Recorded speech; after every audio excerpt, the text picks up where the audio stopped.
Helen Keller was born in 1880 in a small town called Tuscumbia, Alabama, in the United States. She was a healthy baby girl when she was born. However, when she was just 19 months old, she became very sick with a disease that caused high fever. After this illness, she could no longer hear or see. This was a huge challenge for her and her family. She could not hear sounds, so she could not talk or understand what others were saying. She could not see, so she did not know what the world around her looked like. This made it very hard for her to communicate with others, and her family was very worried about how she would grow up.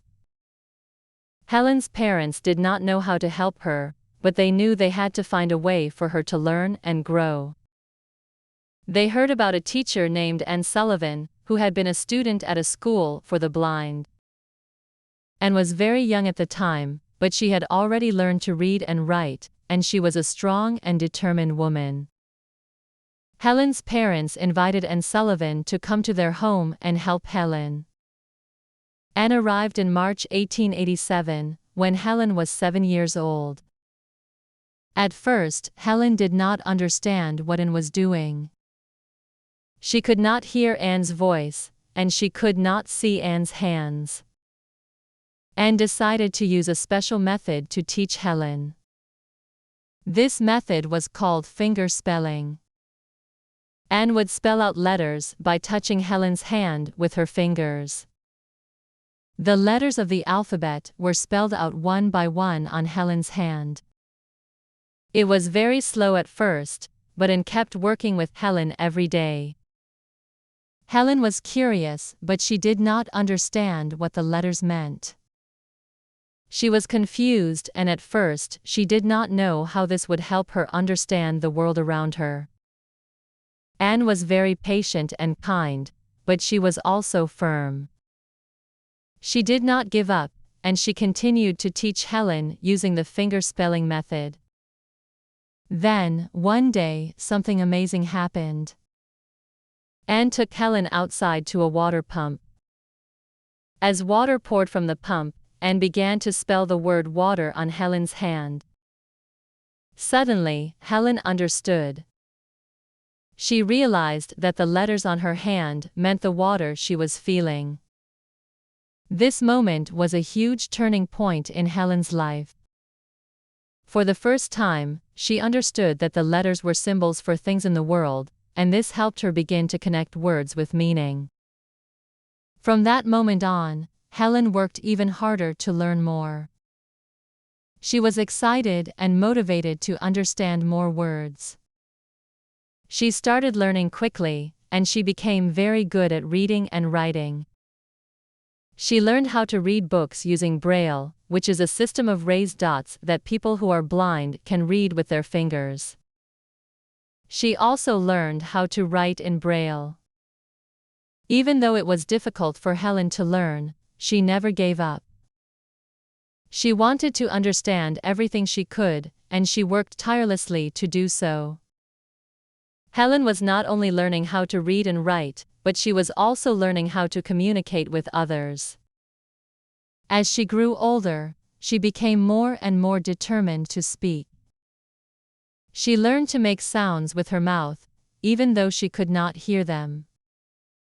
She worked with teachers to improve her speech, and although it was hard for her to speak clearly, she became able to communicate with people in this way as well. When Helen was older, she wanted to go to school and learn even more. She wanted to show people that just because someone cannot see or hear, does not mean that they cannot learn and do amazing things. Helen's parents helped her apply to college. After a lot of hard work, Helen was accepted into a college called Radcliffe College, which was in Massachusetts. In 1904, Helen became the first deaf-blind person in the world to graduate from college. This was an amazing achievement, and it made Helen famous.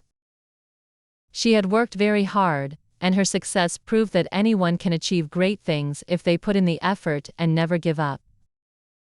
Helen did not stop at just graduating from college.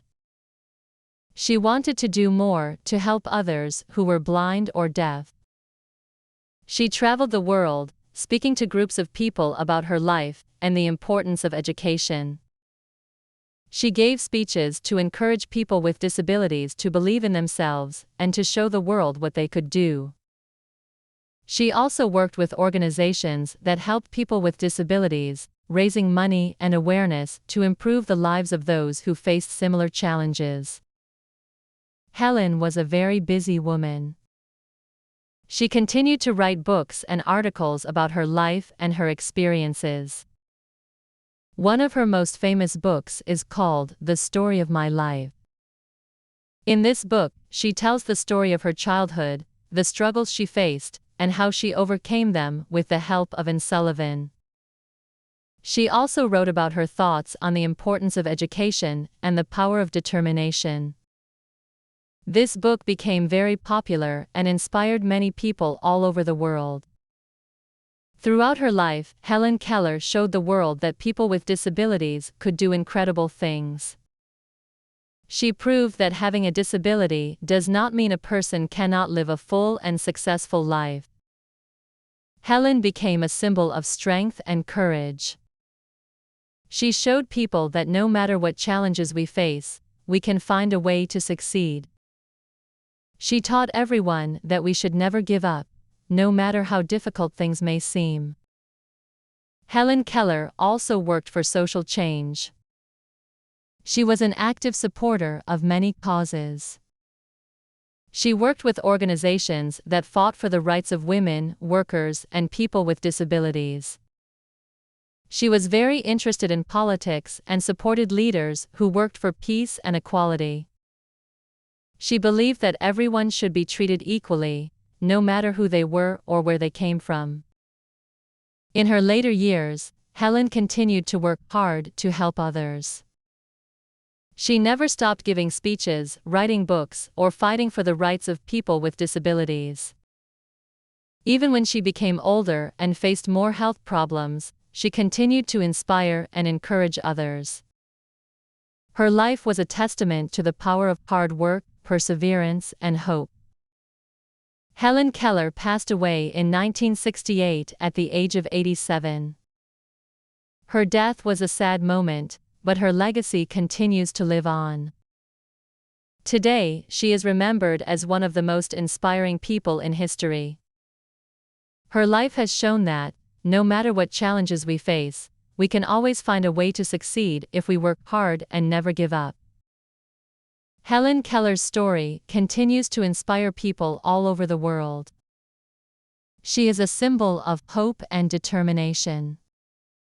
Her life teaches us to be kind, to never give up, and to believe in ourselves. No matter what obstacles we may face, we can always find a way to succeed. Helen's story is one that will continue to inspire generations to come, reminding us all that anything is possible if we never lose hope.